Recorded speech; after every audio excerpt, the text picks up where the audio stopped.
Okay, can the Browns win a game this year? I didn't really look at yesterday's game against the Jags as a possibility of a win because I figured the Jags defense was going to stop us. But at the same time, though, I thought they got Blake Bortles playing. He sucks. So you never know. Yeah, well, we know how that went. Okay, I missed. Now, here's something I want to talk about real quick. I missed the first half of the game, most of the first half. I was helping a friend move. As I'm driving back, I'm listening to Jimmy Donovan calling the game. At that time, it was 10-7. The Browns ran some kind of a play with Crowell to the outside. I don't know what play it was or anything, but Donovan was, saying to Doug Deacon, the Browns have run that play over and over and over again this year, and it's never worked. It's never worked. If it don't work, get rid of it. I mean, what's the definition of insanity? Doing the same thing over and over and over and over again and expecting a different result? Change it. Change the play. Okay. Yeah, okay. So, can they win it? Let's look at the offense first. Okay, Kizer had a bad game. I just came out with a video that said Kizer is your quarterback of the future. I'm not changing that. I understand he had a really, really bad game yesterday. But first of all, the fumbles aren't indicative of him. The passes, the errant passes are becoming a little bit of a problem. They need to be fixed. So he's go to quarterback guru this week, this offseason and everything else and get that fixed. The 3-play drive they had, the 3 passes that they had on the drive to score the touchdown and everything showed probably what could happen with this offense. But also, Corey Coleman came back and caught 6 passes for 80 yards. They don't even have, they haven't locked up together. They don't have that thing going on with them right now at the moment because they haven't had a chance to practice together. And still, 6 passes caught for 80 yards. Well, that shows a possibility that maybe, just maybe, if we have some receivers on this team, Kizer could step forward and look good. So I'm not taking that away yet. I'm still saying it. I'm telling you, this kid, I think, is going to be the quarterback of the future. Period. Okay. So, running. The Browns can't run. They run good last week. They did. Crowell runs straight ahead. The guy runs straight ahead. If there's a little bit of an opening, he can hit it, and he can get you some yardage. Other than that, he's going to run right into the back of his blockers. There was 2 plays at least that I saw yesterday. He runs forward. There's an opening to the left. There's an opening. Guess what? Good running backs are going to hit that opening. Not Crowell. Boom! Straight into the back of the running backs. No gain. Give it to Duke Johnson. He goes up there and hits to the side. Why are they playing Crowell? Crowell says earlier, he's looking forward to making a lot of money next year. It ain't going to happen. He's going to be, he's going to be kind of find himself on a Terrell Pryor type of a deal where he's not going to be getting the money he thinks he's going to get. So he says, I think about getting paid before the game, during the game, and after the game. Yeah. Okay, fine.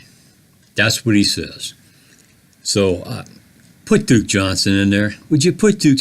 Just put him in the backfield. Set Crowell over there, and he can sit down and figure out during the game. Well, if I could do this, maybe I could make this one. Get him out of the game.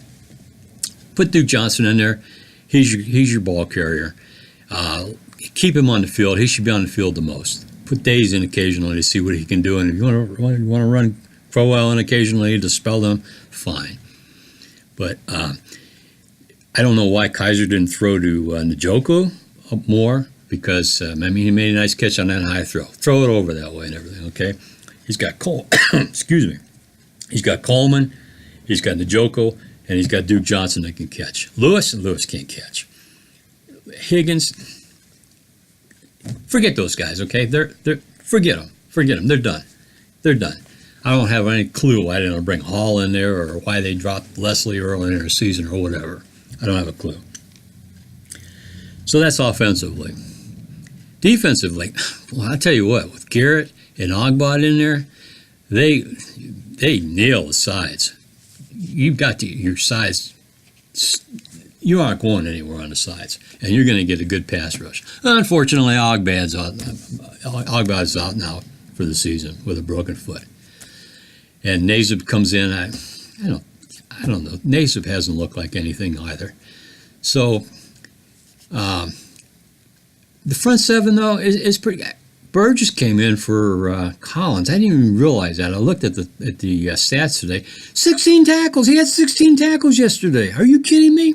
16 tackles. He had to be in on almost every play he had out there running, stopping the running back. So I mean, the front seven, boom. The cornerbacks are decent. Safeties. You know what? Peppers is not playing where he should be playing. He should be playing up and making some plays, creating a little bit of havoc. So, I'm going to go over the remaining schedule to see whether we got any wins in there or anything else. But, I think running wise, we're pretty good. Even though whatever his name was, got those runs against us, that's fine. But I think the defense is where we want it to be, except for covering passes and all. Special teams, I get scared every time Peppers is back there. What's he dropped? 2 or 3 this year? He dropped 8, so he fumbles the one, then over on the sideline he fumbles another one, but luckily it rolled out of bounds. Well, it's scary whenever. I'm not real impressed with the special teams this year. So we got the best chance for the Browns to win this year is defensively. It's period. That's just the way it is. So let's take a look at their schedule the rest of the year. They play Cincinnati, the Chargers, Green Bay, Baltimore, Chicago, and Pittsburgh. Okay, all of them are winnable games. All of them are losable games. And the reason I have Pittsburgh in there as a winnable game because they're going to have everything wrapped up by then, and they're probably going to be playing their second and third team. They might have a chance at winning against their second and third team. So every one of them, I think, is winnable. But every one of them is losable as well. That's just the way it is. I think defensively they can step up and win 1 or 2 of those games. But you know what? I'm not going to predict a win until they get a win because they don't seem to know how to win. They don't know how to close it out. The opportunity was there yesterday. Kaiser, towards the end of the game, flung one down at the end zone that was like, really? And he had running room on that. And it would have set us up in good position to get down there and get a touchdown and win the game. Put it on the defense to stop them the rest of the way. But it didn't happen. So, are they going to win a game? That was the question that I want to start out with. Oh boy, yeah, I think they'll win at least one. Again, it might be the Pittsburgh game when they put all their backups in there. They have the opportunity to win 1 or 2, maybe 3. But I think they win 1. I think they win 1. So I'm going to say right now that, yeah, they are going to win a game this year. I don't know which one it'll be. Pittsburgh seems the most likely, but there's other games that are winnable on there. There's games that are winnable on there. Cincinnati's not that good. The Green Bay Packers, they don't have a quarterback. Their quarterback's out. If Brett Favre's in there, you'd just sit down and write that down as a loss right now. But their quarterback's out. But the Browns have the habit this year of making pedestrian quarterbacks look like superstars. So, yeah, I think they will win a game. Hopefully next week we're talking about a win against Cincinnati. Hopefully. So hang in there, and I'm going to talk a little bit later. I'm going to have a video on whether they should clean house because one of the things the Browns need to be careful with, their defense has made a tremendous strides this year. You got to make sure Gary Williams stays there. You have to make sure. Haslam needs to be aware of that. If he ends up changing coaches, the head coach or whatever, he needs to make sure Gary Williams comes back. This defense, the second year under Williams, with a few people filled in right here and everything, could just be an awesome defense. Could be the Jaguars next year.